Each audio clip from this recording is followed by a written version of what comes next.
So no, I don't eat dog. That's only a stereotype. Thank you for watching. I'll see you guys in the next William Chen video.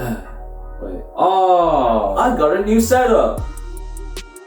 So hey, I constructed myself a new set. Not really much of an upgrade. This way I don't need to put my camera, which you can see is literally on my bed. That's how I usually record these videos. As you may have read from the title, experiences with my neighbors. So my first house, I lived in a small neighborhood. Let's say I'm looking towards a house. You're outside your house and you're looking towards it. On your left, that's your left neighbors. On your right, there's your right neighbors. I'm not counting the ones at the back because there's not much of a social interaction with them. In my old home, my left neighbors, lovely people. They had this, nice garden. They built quite a lot of stuff. Benches. They built this, I don't know, some kind of a cover for outside, relaxing on a nice sunny day. Hopefully they didn't seem too bothered when me and my 3 siblings were in that house. And on my right side neighbors, yeah, they were cool. They were nice. They seemed chill. I think one of their family members was like, in the town that I'm living in right now, there was something, miss something. You know how schools usually have a prom queen? Well, our town had that thing, but it was only for a member, like a female and all that, and they were just crowned that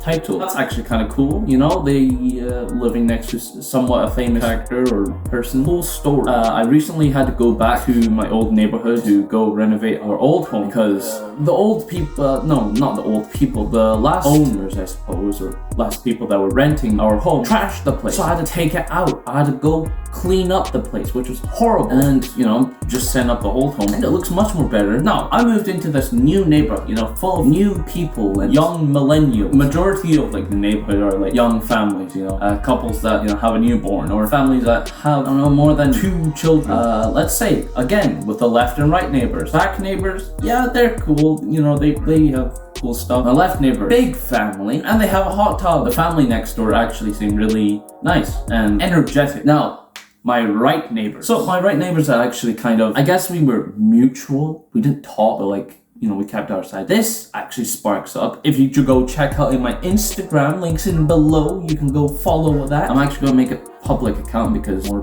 people, more YouTubers, more subscribers. Subscribe please, that'll be really cool. Turn on notification bells because there's another William Chen that's competing me and he does cover songs, and I'm really scared by that because they usually do really well. My family decided to do painting fences on an orange kind of color, and we did like a quarter of it done, but then we didn't finish it off because there was no more paint due to quarantine and lack of supply. So fast forward to 2021, we started painting. We finished this whole left side. Just imagine house here, imagine house. This side of the house fence is done, even the front side as well. The back, they're just like, my parents made a little garden so they can, make their plants and, grow crops up themselves. Now, the right, this is where the incident happened. I was out painting fences, same as usual, and I don't want to make an excuse, but okay, number 1, hay fever, okay, I sneeze. Number 2, I've never painted fences before. My parents did the majority of the fences. I go to the right side, I clean, I put that paint on there, I smack it on, and then I put on the front, on the gate. Sure, it's a bit, like a few splodges on the floor, but I just clean that up,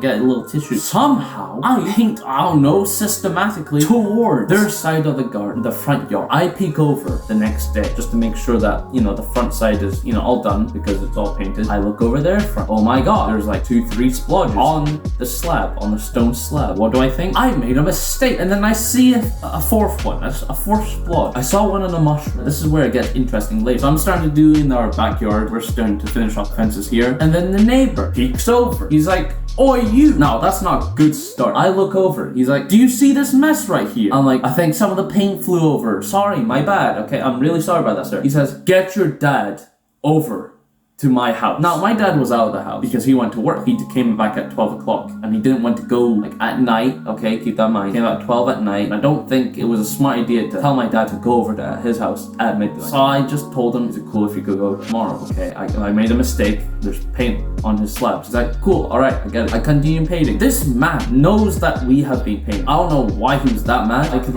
clean it for you. I could get a scrubber, maybe scrub that off. This is the nerve. He told me it's expensive. It's expensive. Does he want me to remove an entire slab just to replace 2-3 splodges? He moves plant pots, a whole outdoor bench at our side of the fence. This man literally moved his entire gardening set to our side to ensure us that he will catch us just to make sure paint goes over to his side. and he can blame us. Those weren't there before, like a few weeks before. They weren't there. His garden already has painted fences, which I think he did it last year. I see splodges on our slabs. What do I say? Nothing. Because I'm not gonna bitch about it. I'm not gonna cry about it. Oh, ready up over here, folks. Some baby's crying. Listen, okay, if he does watch this video, I'm sorry that I made that mess. Okay, I'm not Da Vinci. I'm not gonna, carefully do each brush. I don't think you need to go after. This is recently. My dad found a way to actually get the paint off by using a scrubber on an electric drill. He tells him just before he's gonna go work on it, no, don't use that. That's gonna change the color of my slab. Okay, just I'll tell him a day prior. Then my dad tries to find another solution. He goes up to my dad. You know what he says? There's paint on my mushrooms. It's a fucking mushroom, man. He's treating a mushroom like it's his wife dying. I feel honestly really bad for my dad because he did apologize many times to our neighbor. I do feel guilty that I was really careless about it. Lately I've been feeling down. So I've been taking some classes, and those classes taught me that the best way of happiness is by subscribing onto the channel. I'll see you guys in the next William Chen video.